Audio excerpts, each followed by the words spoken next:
સ્વામિનારાયણ ભગવાને ગરડા મધ્યના 54મા વચનામૃતમાં મહારાજ કહે છે કે સત્સંગ જેવું કોઈ સાધન જ નથી ભગવાનને વશ કરવા માટેનું. આપણે ગમે તેટલું કરીએ ને છેલ્લે ત્યાં આવીને ઊભા રહેવાનું છે. એવો જે સત્સંગ, એને કઈ દ્રષ્ટિથી આપણે જુઓ. નિષ્કુળાનંદ સ્વામીએ આ સત્સંગને સમજવા માટેની એક દ્રષ્ટિ આપણને આપી છે. નિષ્કુળાનંદ સ્વામી સ્વામિનારાયણ ભગવાનના અગ્ર પંક્તિના સંત છે.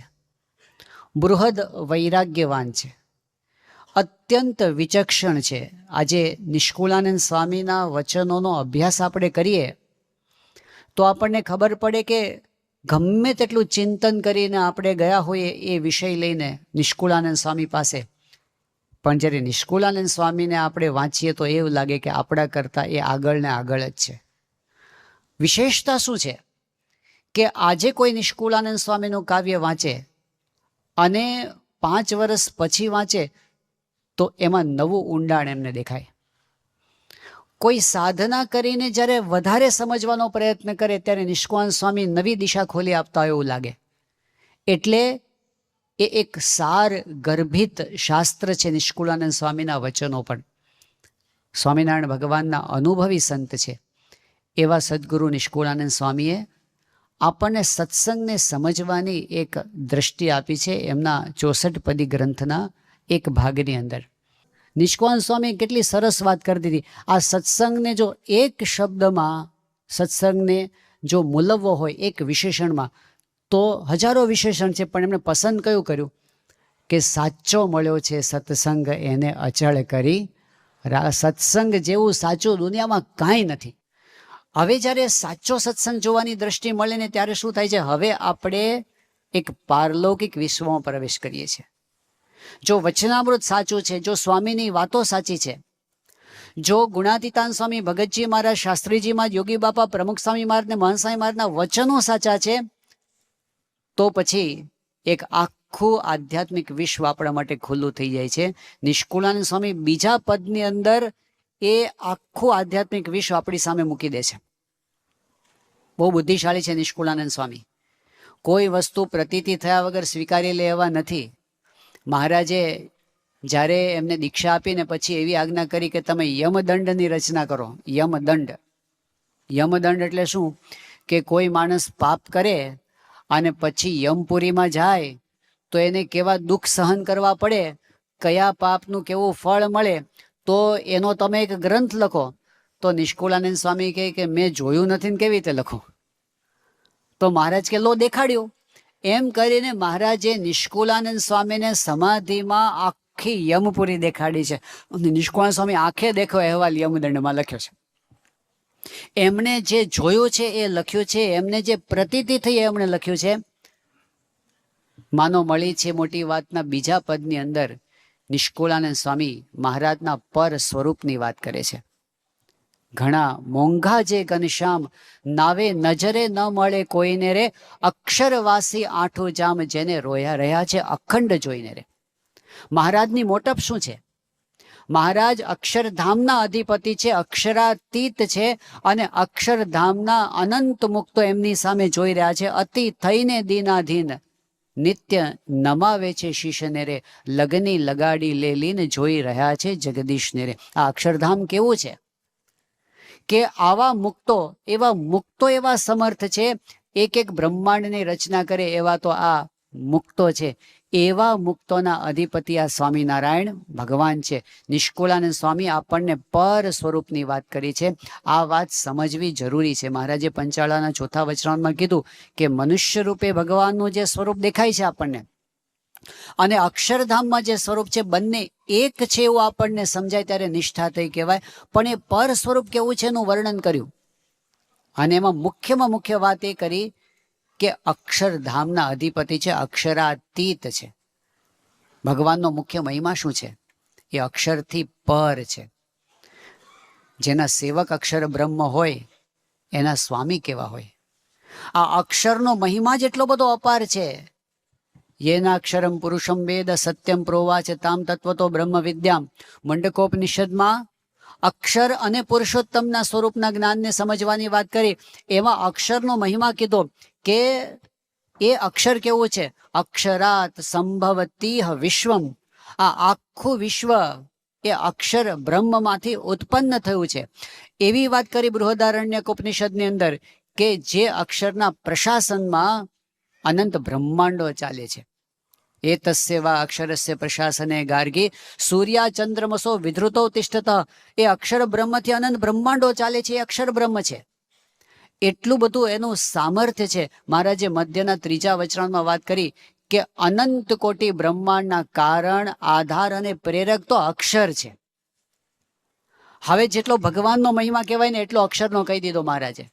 અનંત બ્રહ્માંડોના કારણ છે, આધાર છે, પ્રેરક છે, આવા અક્ષર બ્રહ્મ છે. અને મહારાજ કે અક્ષર બ્રહ્મના પણ કારણ, આધાર ને પ્રેરક પરબ્રહ્મ છે, અક્ષરાતીત છે. એટલે ભગવાનનો મુખ્ય મહિમા તો શું છે? અક્ષરથી પર.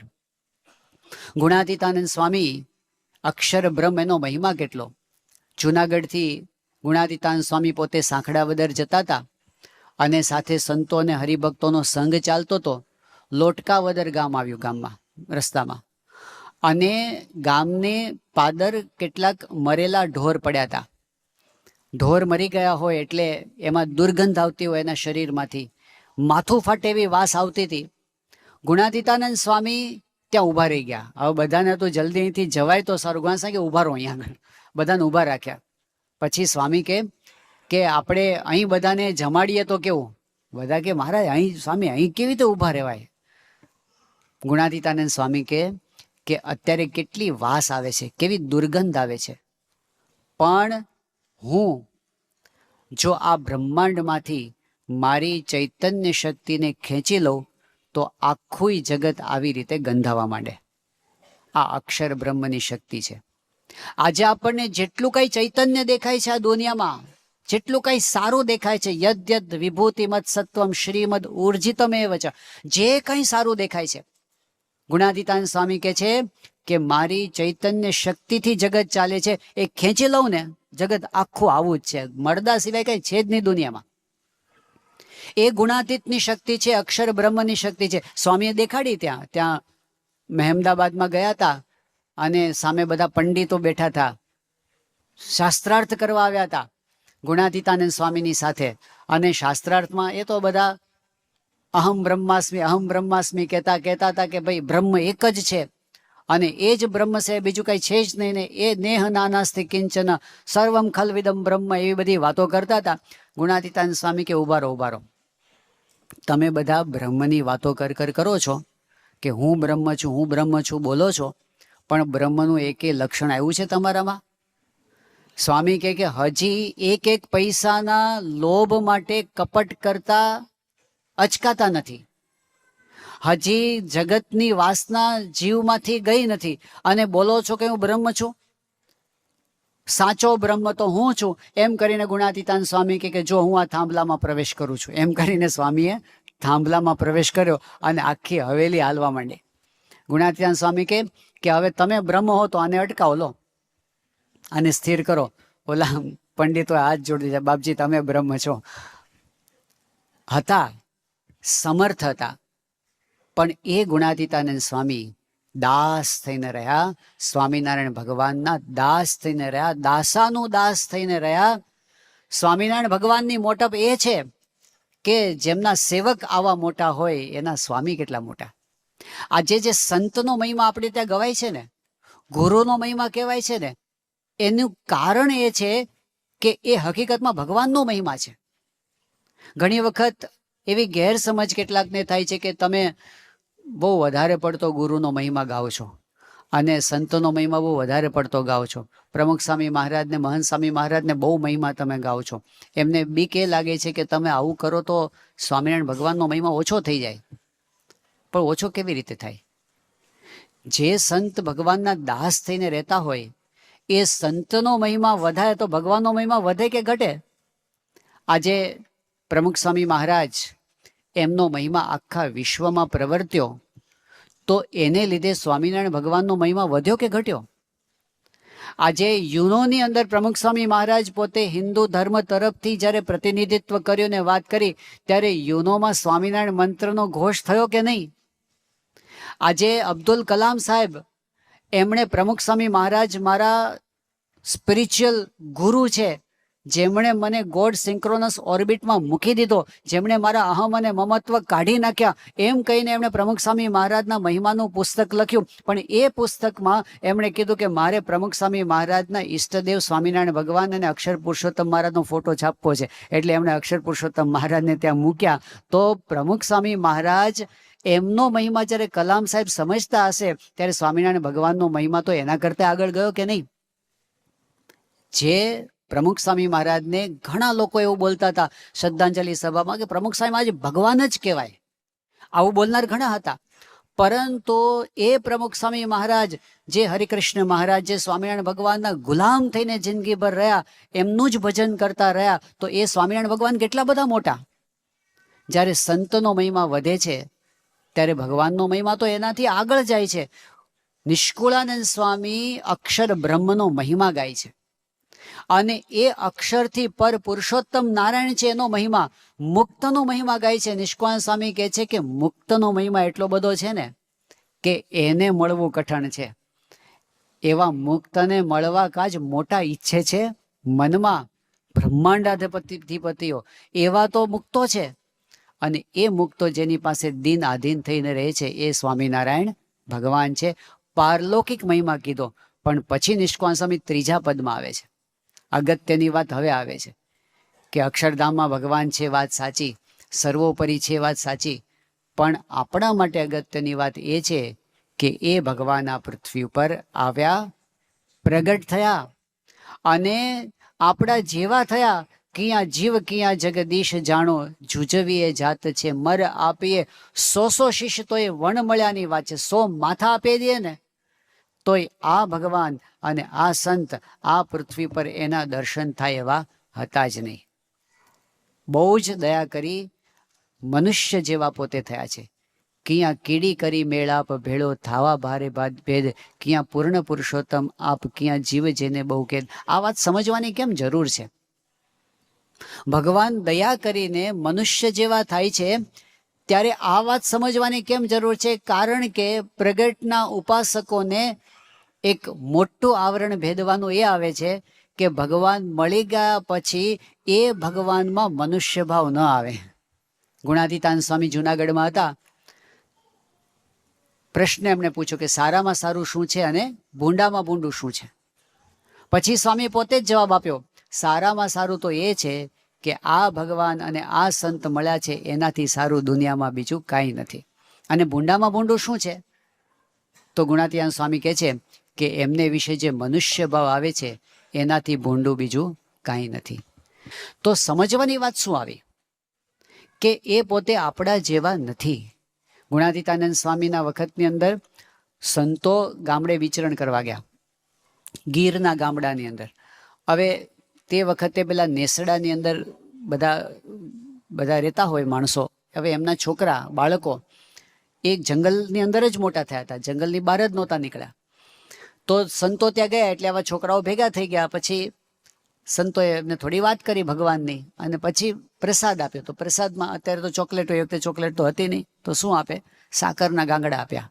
સાકર પણ પેલી ખડી સાકર હતી ને, પેલી જૂના જમાનામાં કઈ સાકર હોય તો અત્યારે પેલી આમ પેલી પોલિશ થયેલી વ્હાઈટ હોય એવી ના હોય, એ જરા કાળાશ પડતી ને પીળાશ પડતી એવી સાકરના ગાંગડા હોય ને બધા. તો સંતોએ બધા ગાંગડા છોકરાઓને આપ્યા. એ ગાંગડા છોકરાઓ ખાવા માંડ્યા પ્રસાદ, પણ ખાતા ખાતા શું બોલે કે આ સાધુ પાસે ગુંદર છે ને બહુ ગળ્યો છે, આવો ગુંદર આપણે જંગલમાં નથી થતો. હવે એમણે તો સાકર જિંદગીમાં જોઈ જ નથી. પેલા ઝાડ ઉપરથી પેલો ગુંદર ઉખેડીને ખાધો હતો, એટલે એના મનમાં એમ કે આ ગુંદર જ છે. સંતોએ જ્યારે આવી વાત ગુણાતીતાનંદ સ્વામીને કરી ત્યારે ગુણાતીતાનંદ સ્વામીએ કીધું કે છોકરા, સ્વાદ સાકરનો લે છે પણ ગુંદર સમજીને લે છે. એમ આપણી ભૂલ ક્યાં થાય છે કે સ્વાદ સત્પુરુષનો લઈએ છીએ પણ એમને મનુષ્ય જેવા સમજીને લઈએ છીએ.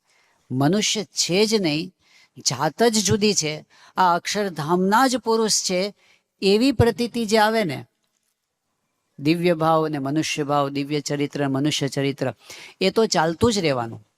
કાયમ ઐશ્વર્ય બતાવશે. યોગી બાપાના ચરિત્રો આપણે જોઈએ છે તો એટલું બધું અજ્ઞાન બતાવે કે સામાન્ય માણસ કરતાંય વધારે અજ્ઞાન બતાવે. યોગી બાપાના ચરિત્રો તો આપણે જોઈએ છે કે ત્યાં નિર્ગુણદાસ સ્વામીની સાથે રહેતા હતા, તો નિર્ગુણદાસ સ્વામીનો કડપ જબરજસ્ત. તો અટલાદરાની અંદર એમણે કીધું કે જોગી આપણે બહાર જવાનું છે પધરામણીએ, તો તૈયાર થઈ જાઓ, બહાર ઘોડાગાડી તૈયાર છે. તો યોગીજી મહારાજને તો નિર્ગુણદાસ સ્વામીનો હુકમ થાય એટલે દોડવા જ માંડે. તો નિર્ગુણદાસ સ્વામી પાછળથી પહોંચ્યા, યોગી બાપા દેખાય નહીં ઘોડાગાડીમાં. ઘોડાગાડી છે કેમ નહીં યોગીમાં, તો દૂર એક ઘોડા વગરની ઘોડાગાડીમાં બેઠા હતા. તો નિર્ગુણદાસ સ્વામી પાછા ગુસ્સે થયા. એટલે એટલું બધું આમ જેને આપણે કહીએ કે સામાન્ય વ્યક્તિને પણ આપણને કે આટલું નથી આવડતું, તો યોગી બાપા એવું ચરિત્ર કરતા ઘણી વખત જાણે કંઈ ખબર પડતી નથી. યોગી બાપા પોતે વાત કરે છે કે અમે મુંબઈ ગયા હતા અને એ વખતે નિર્ગુણદાસ સ્વામીની સાથે અમે ગયા હતા અને છીપી ચાલમાં રહ્યા હતા. સીપી ચાલ નામ હતું, યોગી બાપા છીપી ચાલ કહેતા એને. છીપી ચાલમાં રહ્યા હતા અને જોન્સન એન્ડ જોન્સન કંપનીને રહેતા, અને એ વખતે બધા ઉંદરડા પડે ત્યાં આગળ.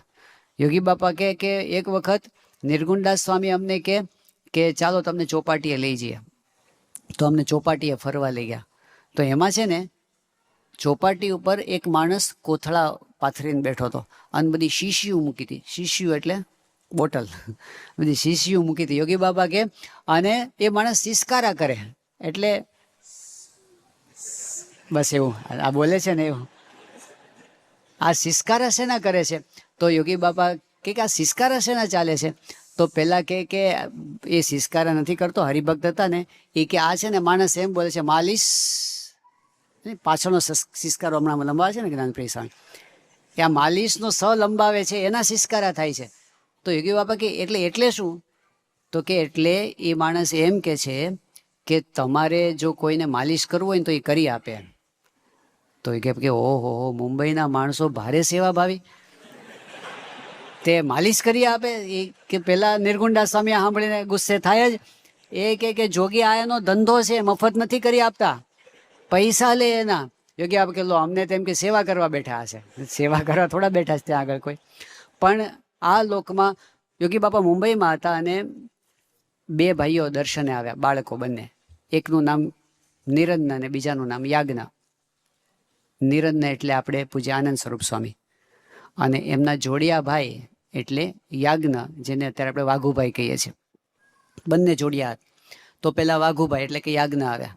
યોગી બા એનું શરીર પહેલેથી રૂષ્ટપુષ્ટ અને આનંદ સ્વામી પહેલેથી શુક્લકડી. તો પેલા આવ્યા આમ જરા રૂષ્ટપુષ્ટ, એટલે યોગી બાપા રાજી થયા. શું કામ? કે આને ઉપવાસ આપવા જેવો છે. એટલે એમને યોગી બાપાએ આશીર્વાદ આપીને કીધું કે જાઓ ઉપવાસ. એમને તો ઉપવાસ આપી દીધો. એની પાછળ જ પેલા નિરંજન એટલે કે આનંદ સ્વામી આવ્યા. તો બધાએ કીધું બાપા આમને નથી આપો ઉપવાસ? એ કે ના એ નાનો છે. તો બાકી બાપા નાનો નથી, બે સરખા જ છે, એ બે જોડિયા ભાઈઓ છે. તો બાપા કે જોડિયા એટલે શું? એ કે બાપા એ બેયનો જન્મ ભેગો થયો છે. બાપા કે એવું થોડું હોય. હવે એ પણ જાણે ખબર ન હોય પોતાને આ દુનિયાની, એ યોગી બાપાની રીત હતી. સત્પુરુષ, ભગવાન અને સંત એટલા બધા આપણી સાથે આપણા જેવા ઓતપ્રોત થઈ જાય ને, ઘણી વખત બધું સાચું જ લાગવા મળે, ખરેખર એમને ખબર નથી પડતી, એવું જ લાગે. પેલો યોગી બાપાનો કેરીનો પ્રસંગ છે આણંદનો, તો ઘોળતા ઘોળતા ગોટલો નીકળી જાય. મોટા સ્વામી શીખવાડ્યું ઉપર અંગૂઠો મારો, તો ગોટલો પાછળથી કાઢ્યો બહાર. આ પ્રસંગો મહાનસ્વામી મહારાજે પોતે નજરે જોયેલા પ્રસંગો છે, આપણને કહે છે. પણ એ યોગી બાપા જ્યારે આફ્રિકા ગયા હતા, અને તે વખતે આફ્રિકાની અંદર હરિભક્તો લંડનના 70ની સાલમાં કીધું કે બાપા લંડન પધારો. યોગી બાપા કે મંદિર કરો તો આવીએ. મંદિરની પ્રોપર્ટી તાત્કાલિક ક્યાં મળે? તો હરિભક્તોએ નકશો મૂક્યો અને યોગી બાપાએ નકશા ઉપર નિશાની કરી, આ જગ્યાએ મળશે. એક્ઝેક્ટ એ જગ્યાએ ઇસ્લિંગ્ટનમાં પહેલું ચર્ચમાં મંદિર થયું. તો આખી દુનિયા એમને દેખાય છે. મહાનસ્વામી મહારાજ સુરતની અંદર એમણે અક્ષરધામ બનાવવાનો સંકલ્પ કર્યો, અને તે વખતે સ્વામી કે જમીન શોધો બધેથી. હવે સુરતની અંદર મહાનસ્વામી મહારાજ તો કે આપણે 100 એકર જમીન જોઈએ. સુરતની પેરીફરીમાં આટલી જમીન ક્યાંય છે જ નહીં. બધા જ સુરતના કોઈ પણ જમીનના દલાલ હોય, બ્રોકર હોય, કે કોઈ પણ અત્યારે પણ આજની તારીખે પણ સુરતના કોઈ પણ મોટામાં મોટા બિલ્ડર હોય, કોઈ પણને પૂછવામાં આવે ને તો બધા જ કે શક્ય જ નથી. સુરતની આજુબાજુની 50-100 કિલોમીટરની પેરીફરીની અંદર એક સાથે એક જગ્યાએ 100 એકરની જમીનનો પીસ બાકી જ નથી. કે મહંત સ્વામી મહારાજ કે તમે શોધો, આપણે કરવું છે. એટલે હવે તપાસ કરી, પણ શું થાય, અહીંથી એક જમીનનો ટુકડો ધારો કે વેચાણમાં મળે, પણ એક ટુકડાથી થોડું થાય ને આજુબાજુવાળા ન વેચે તો એ પડી રહે. પછી એક ટુકડો અહીંયા મળે, એક ટુકડો આ છેડે મળે, એક તો આ છેડે મળે, એક હારે ન મળે. પછી મહંત સ્વામી મહારાજ પાસે સુરતના બધા જે મુખ્ય સંતો હરિભક્તો હતા એમણે બાપાને કીધું કે સ્વામી, હવે અમે તો બહુ પ્રયત્ન કર્યો, હવે તમે કહો, આ સુરતનો નકશો છે અને તમે બતાવો કે કઈ જગ્યાએ કરવું છે તમારે સ્થાન. મહંત સ્વામી મહારાજે એક જગ્યા બતાવી, આ જગ્યાએ. હવે એ જગ્યા બધાની અજાણી જ હતી. મહંત સ્વામી મહારાજ આ દેહે કરીને તો કોઈ દિવસે સ્થળ પર ગયા નથી. કોઈ સંતો એનાથી જાણીતા નથી, કોઈ હરિભક્તો જાણીતા નથી. મહંત સ્વામી મહારાજે કીધું, પછી તપાસ કરી તો ખબર પડી કે એ સ્થળનું નામ કણાદ છે. એ નામનું એક ગામ છે, સુરતની અંદર જ અત્યારે આવી ગયું છે ગામ, પણ એ કણાદ ગામ છે. હવે ત્યાંના લોકો કેવા છે, સુખી સંપન્ન છે. એ બધાને પોતાની જમીન સાથે મમત્વ છે. ઘણા ખરા પરદેશ રહે છે, કેટલાક લોકો મકાન બાંધીને રહે છે ત્યાં પોતાની જમીનમાં. અને જ્યારે જમીન લેવા માટેની વાત આવી તો એ લોકો કહે છે કે અમારે જમીન વેચવી જ નથી, તમે ગમે તેટલા પૈસા આપો, અમારે પૈસાની જરૂર નથી ને અમારે જમીન વેચવી જ નથી. પછી શું વાત છે? હવે આવી વાત થઈ ત્યારે ફરી વખત મહંત સ્વામી મહારાજ પાસે ગયા અને સ્વામીને કીધું કે સ્વામી, આ લોકો ના પાડે છે અને વેચવાની જ ના પાડે છે ત્યાંના લોકો. હવે તો આ જમીન નહીં મળે આપણને. મહંત સ્વામી મહારાજ કે મળશે. અને પછી સ્વામી એક વાત કરી. સ્વામી કે જ્યારથી આ પૃથ્વી બની ત્યારથી આ ભૂમિ પોતે તપ કરે છે, અક્ષરધામ માટે જ રિઝર્વ થયેલી છે અને અક્ષરધામ અહીંયા જ બનશે. બધા ના પડે. હા, સંતો કે આ ન મળે, બ્રોકરો કે આ ન મળે, બિલ્ડરો કે ના મળે, જેની જમીન છે એ કે આ ન મળે. એક જ જણ કે મળશે. અને બહુ જૂનો ઇતિહાસ નથી, આ છેલ્લા 5 વર્ષની જ વાત છે. 5 વર્ષની વાત છે. અત્યારે તો અક્ષરધામનું કામ ધમ ધોકાર ચાલે છે. આજે 135 એકરની જમીન એક સાથે ત્યાં દર્શન આપે છે. શું નથી જાણતા એકો? શું નથી કરી શકતા એકો? પણ એ કાંઈ નહીં કરે. એ જ્યારે મનુષ્ય ચરિત્ર કરશે ને ત્યારે એવી જ રીતે વર્તશે કે જાણે એમને આપણી જરૂર હોય, એના કરતાં આપણને વધારે ખબર હોય એવી જ રીતે વર્તશે. પણ એમાં જે ભૂલા ન પડે એ એમના જંબુરિયા. જે પેલો જંબુરિયો છે ને એ ભૂલો ન પડ્યો, બીજા બધા ભૂલા પડી ગયા. નિષ્કુળાનંદ સ્વામી મહારાજને જુએ છે ત્યારે મનુષ્ય આકારમાં જોતા જોતા પણ કઈ દ્રષ્ટિથી જુએ છે? આ ભગવાન આપણા જેવા થયા છે, આપણા જેવા નથી. ક્યાં જીવ ક્યાં જગદીશ. અને એ કૃપા કરીને આપણી સાથે વાતો કરે છે, આપણી સાથે બોલે છે, ચાલે છે, આપણી વચમાં રહ્યા છે. આ કેટલી મોટી એમની કરુણા છે. એ તો દયા કરી ધરી દેહ આવે ઉદ્ધારવા અને કરે રે તૈયે થાય એનો મેળાપ. જ્યારે નર તનુ ધારી ભગવાન જ્યારે ખરેખર કરુણા કરીને આ પૃથ્વી પર આવે ને ત્યારે જ આપણને એમના દર્શન થાય છે. આ વાત કરી અને નિષ્કાળ સ્વામી પાછા જાય છે. જુઓ નિષ્કાળ સ્વામીની વિચાર કરવાની રીત જુઓ. 3જા પદની અંદર એમણે એ કીધું કે ભગવાન પૃથ્વી પર આવીને મનુષ્ય જેવા થયા, કરુણા કરી, એ વાત કરી. પણ 4થા પદની અંદર છે ને પાછા ઉપર ગયા છે કે એવા મોંઘા છે મહારાજ જે કોઈ સર્વેના શામ છે રે, વળી રાજા એ અધિરાજ, એને આધારે સૌ ધામ છે રે. આ ભગવાન મનુષ્ય જેવા દેખાય છે પણ હકીકતમાં કોણ છે એનો પાછો વિચાર કરે છે કે જે બધા જ ધામ એ એમના આધારે રહ્યા છે. જે મહારાજે પોતે પોતાના સ્વરૂપની વાત અમદાવાદના 7મા વચનામૃતમાં કરી છે કે અનંત કોટી બ્રહ્માંડો છે, એની અસંખ્ય પૃથ્વીઓ છે અને અસંખ્ય બીજા લોક છે. એ બધા મારા તેજથી તેજાયમાન છે. મહારાજ કહે છે એ મારા આધારે રહ્યા છે. એ બધા જ ધામના ધામી છે, રાજાધિરાજ છે. એવી રીતે નિષ્કાળ સ્વામી મનુષ્ય રૂપે નથી જોતા એમને. એના અનંત તેજથી યુક્ત દેખે છે. ભગતજી મહારાજ જ્યારે આમ ગુણાતીતાન સ્વામી સાથે વિચરણમાં હતા, સ્વામી ગાડામાં બેઠા હતા અને સંઘ ચાલતો હતો. ભગતજી મહારાજ નીચે ચાલતા હતા. થોડેક દૂર, તો કોઈએ એવી વાત કરી કે સ્વામી આપ રાખજી ભગતને ગાડામાં ભેગા બેસાડી દો. સ્વામી કે હું તો કહું છું પણ આવતો નથી. તો કોઈએ કીધું પ્રાગજી ભગત જાઓ, ગાડામાં બેસી જાઓ, સ્વામી બોલાવે છે. તો ભગતજી મહારાજ કહે કે સ્વામીની ગોદડીમાંથી કરોડો કરોડો સૂર્યનું તેજ નીકળતું દેખાય છે, એટલે મારાથી નજીક જવાતું નથી. હવે બીજાને તો એ ગોદડીમાં 17 થીંગડા દેખાતા હતા, ગુણાતીતાન સ્વામીની ગોદડીમાં. અને ભગતજી મહારાજ શું જોતા હતા? આ સ્વામી એ કોણ છે, કઈ દ્રષ્ટિથી એમને જોતા હશે? મહારાજે પંચાળાના 7મા વચનમાં કીધું છે કે જ્યારે ભગવાનના એકાંતિક સંતના વચનમાં વિશ્વાસ રાખીને નિષ્કપટ ભાવે કરીને ભગવાનને ભજે ને, ત્યારે આની આ જે મૂર્તિ છે ને પરમ સચ્ચિદ આનંદમય જાણે છે. પ્રગટના ઉપાસકને કઈ રીતે સમજવું જોઈએ? નિષ્કાન સ્વામી કહે છે કે આ ભગવાન બ્રહ્માંડોના રાજાધિરાજ છે. પણ પછી હવે આગળ એક બીજી વાત કરે છે કે એવા મોટા ભગવાન છે કે એની આજ્ઞામાં આખા બ્રહ્માંડના જે કઈ સંચાલકો છે એ ભગવાનની આજ્ઞામાં વર્તે છે. કાળ માયા પણ થરથર કંપે છે, એ આ ભગવાન છે. પણ પછી ઉપદેશનું એક વાક્ય નિષ્કાળ સ્વામી મૂકી દે છે કે કહે નિષ્કુળાનંદ કાંઈ તું પણ ડરને તેના ડર મારે. આપણે ભૂલ શું થઈ જાય છે કે આપણા થયા છે બાપા, આપણા છે, પણ પછી એમની આજ્ઞા પાળવાનું રહી જાય છે. નિયમ ધર્મમાં શિથિલતા આવી જાય છે. એમના મહિમાને સમજીને પ્રાપ્તિને અનુરૂપ વર્તન થાય એવું નિષ્કાળ સ્વામી કહે છે કે જ્યારે આવા ભગવાન મળ્યા છે ત્યારે હવે એમની મરજી. ડર એટલે કેવો? પેલો ડર નહીં કે કંઈક કરી નાખશે એવો ડર નહીં, પણ કેવો ડર કે રખે એ કુરાજી થઈ જાય. અંત્યના 29મા વચનમાં મહારાજે કીધું છે કે સત્પુરુષની સાથે જેને હેત થયું છે એને એવી બીક લાગે છે કે જો એમની મરજી પ્રમાણે નહીં વર્તીએ તો એમને આપણા ઉપરથી હેત નહીં રહે. એ ડર પ્રેમનો ડર છે. એમનો હેત આપણને નિયમ ધર્મમાં રાખે છે અને એ નિયમ ધર્મની દ્રઢતા સત્પુરુષો આપણને દેખાડી છે. આપણે જાણીએ છીએ કે સત્પુરુષ તો પોતે, એમને કોઈ બંધન નથી, એમને કોઈ જગ્યાએ માયાનું આવરણ નથી.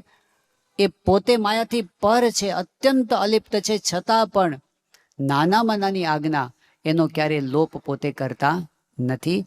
એ આપણને શીખવે છે કે આમાં ક્યારેય ફેર પડવા દેવો નહીં. ભગવાનની આજ્ઞા છે, એમના વચન છે, એને જરૂર પાળવા. એમાં જો શિથિલતા રાખીશું તો ભગવાનની સાથેનો આપણો સંબંધ છૂટી જશે. એટલે એ ભગવાનની આજ્ઞા યથાર્થ પાળે છે. યોગી બાપાનો પ્રસંગ કેવો આપણે જાણીએ છીએ કે લંડનથી જ્યારે સ્વામી યોગી બાપા ભારત જતા હતા પાછા, અને તે વખતે નાનો જ પ્રસંગ હતો કે પાણી પીવાની વાત હતી. યોગી બાપા ન પીવે. બાપા કેમ નથી પીતા? યોગી બાપા કે 40 વર્ષ પહેલાં એકવાર શાસ્ત્રીજી મહારાજ અમને કીધું હતું કે મુસાફરીમાં કાંઈ લેવું નહીં. 40 વર્ષ પહેલાં ગાડામાં બેઠા હતા ત્યારે કીધું હશે. પણ ગુરુનું એક વચન કેટલી કિંમત. અહીં લંડનમાં હતા અને ઘનશ્યામચરણ સ્વામી એમણે યોગી બાપાને પાણી આપ્યું ગ્લાસ પીવા માટે. યોગી બાપા કે પાણી ગાળ્યું, ઠાકોરજીને ધરાવ્યું? તો કે હા બાપા. યોગી બાપા કે જોજો બાપ મારી ન નાખતા. હવે આમાં ક્યાં મરી જવાના છે? પણ જો આટલી પણ આજ્ઞામાં ફેર પડે તો મહારાજે, અરે ગુણાતીતાન સ્વામી કીધું છે અને મહારાજે વચનામાં કીધું છે, અલ્પ વચનમાં ફેર પડે તો મહદ વચનમાં ફેર પડે. એવું જે માનતા હોય એવા સત્પુરુષ સાથે પોતાના જીવને જડી દેવો. આજે આપણે મહાન સ્વામી મહારાજનું જીવન પણ જોઈએ છીએ કે વચનની ખટક, કે એક વખત યોગી બાપાએ કંઈક કીધું છે તો હવે એમાં ફેર નહીં પડવા દેવાનું. એક વખત તો હળવાશમાં યોગી બાપાએ ખાલી એવું કીધું કે મહાન સ્વામીને પતરવેલિયા ભાવતા નથી. તો આ વાત તો થઈ 1956-57ની સાલમાં વાત કે 58માં વાત થઈ હશે, વાતથી 70 વર્ષ પહેલાં. પણ યોગી બાપાએ એક વખત ખાલી મજાકમાં કીધું કે હળવાશથી કીધું. એમણે કીધું કે યોગી બાપાની મરજી નથી, જાઓ બંધ આજથી. એક વચન ગુરુનું. પણ જિંદગીભર ગુણાતીતાનંદ સ્વામી કોવૈયાને પાદર હતા અને 28 વર્ષની ઉંમર ગુણાતીતાન સ્વામીની. તે વખતે મહારાજે ખાલી એવું કીધું કે સાધુરામ દૂધ બહુ જમ્યામાં એવું લાગે છે, પેટ તગતગે છે. આવું મહારાજે બાળા જોગી રૂપે દર્શન આપીને વાત કરી. 28 વર્ષની ઉંમરે મહારાજે આટલી વાત કરી. ગુણાતીતાન સ્વામી 82 વર્ષની ઉંમર સુધી આ પૃથ્વી પર રહ્યા, ત્યાં સુધી દૂધનું ટીપું મોઢામાં મૂક્યું નથી. મહારાજનું વચન, મહારાજે કીધું છે એમાં ફેર પડવા દેવો નહીં. સેજ નાનું વચન હોય એમાં પણ ફેર પડવા ન દે તો મોટા વચનમાં તો ક્યાંથી ફેર પડવા દે. તો પ્રમુખ સ્વામી મહારાજના જીવનમાં આપણે એક ધારી આ વસ્તુ જોઈ છે કે ક્યારેય વચનમાં ફેર પડે. એમના ઉપર ઘણી બધી વખત સામાજિક દૃષ્ટિકોણથી કે પછી બીજા દૃષ્ટિકોણથી એમની પાસે વાત આવી કે તમે થોડુંક તમારી આ મર્યાદા છે એમાં છૂટછાટ લો. પણ સ્વામી કે નહીં એટલે નહીં. અને ખટક એટલે કેવી ખટક? પ્રમુખ સ્વામી મહારાજ જૂનાગઢમાં હતા અને તે વખતે એવું થયું હતું કે આપણે જે મિસ્ટિક ઇન્ડિયા ફિલ્મ પબ્લિશ થઈ હતી એ ફિલ્મનું પેલો પ્રીમિયર શો થયો હતો અહીંયા યુકેની અંદર. અને પ્રીમિયર શો જે થયો એ વખતે બધા મહાનુભાવો આવ્યા હોય એમનું એ પ્રસંગની એક વિડીયો તૈયાર થઈ હતી. અને એ વિડીયો પછી ત્યાં મોકલવામાં આવી હશે ભારત. તો પ્રમુખ સ્વામી મહારાજ જૂનાગઢમાં હતા અને સાંજના સમયે વોકિંગ કરવા ટ્રેડમિલ ઉપર ચડ્યા હતા. સ્વામી ચાલતા હતા સ્વામી. તો તે વખતે સામે ટીવી ગોઠવવામાં આવ્યું અને જે આયોજક હશે એમને એવો વિચાર આવ્યો કે આ પેલી વિડીયો આવી છે તો બાપાની સામે મૂકીએ કે આવું નવું સંસ્થામાં સારું કામ થયું છે, આવો સારો પ્રીમિયર શો થયો છે, આટલા બધા મહાનુભાવ આવ્યા છે તો બાપાને દેખાડીએ. અને વિડીયોની જ્યાં ચાલુ કરીને ત્યાં શરૂઆતમાં જ હજી 5 સેકન્ડ ગઈ ત્યાં સ્વામીને ખબર પડી ગઈ કે આ શોની અંદર એડિટિંગ થયેલું નથી. અને એમાં બધા બહેનોના દ્રશ્યો પણ બધા મહેમાનો તો બધા આવતા હોય ને એ બધું અંદર વિડીયોમાં હતું. સ્વામીએ નીચે દ્રષ્ટિ નાખી દીધી. આખી વિડીયોમાં સ્વામી ઉપર જોયું જ નહીં. એ તો પૂરું થઈ ગયું. પણ પછી સ્વામીએ તરત જ ત્યાં આયોજકોને બોલાવ્યા અને કીધું કે આ વિડીયો ક્યાંથી આવી છે? તો કીધું બાપા આ તો ત્યાંથી લંડનથી આવી છે. સ્વામી કે આ કેમ અહીંયા તમે મૂકી? બાપા આ તો જોવા માટે. સ્વામી કે આ આપણે સંતોને ક્યાંથી આવું જોવાય? સ્વામી કે જે આયોજકો હતા ને 2 જણા, સ્વામી કે 2 ઉપવાસ કરી નાખજો. હવે એ લોકો તો જોઈ જ નથી વિડીયો, ખાલી મૂકી એમ કે ચલો બાપાને કંઈક બતાવીએ સારા સમાચાર. સ્વામીએ નથી જોઈ પણ તમે આ મૂકી કેમ? ચલો ઉપવાસ કરી નાખજો. એટલે કેટલી ખટક કે આપણા સંતના નિયમ છે, મહારાજે જે નિયમ આપ્યા છે એમાં લેશ માત્ર પણ ફેર પડવા દેવો નહીં. એ ગુણાતીત સંતની રીત છે. એની વિશેષ વાતો આપણે આવતીકાલે જોઈશું. પણ સાચી પ્રાપ્તિ, પ્રગટની પ્રાપ્તિ, એની અંદર કેવી મર્યાદા પાળવાની આવે છે એ વાત પર નિષ્કાળ સ્વામીએ સાથે સાથે આપણને સમજાવી છે.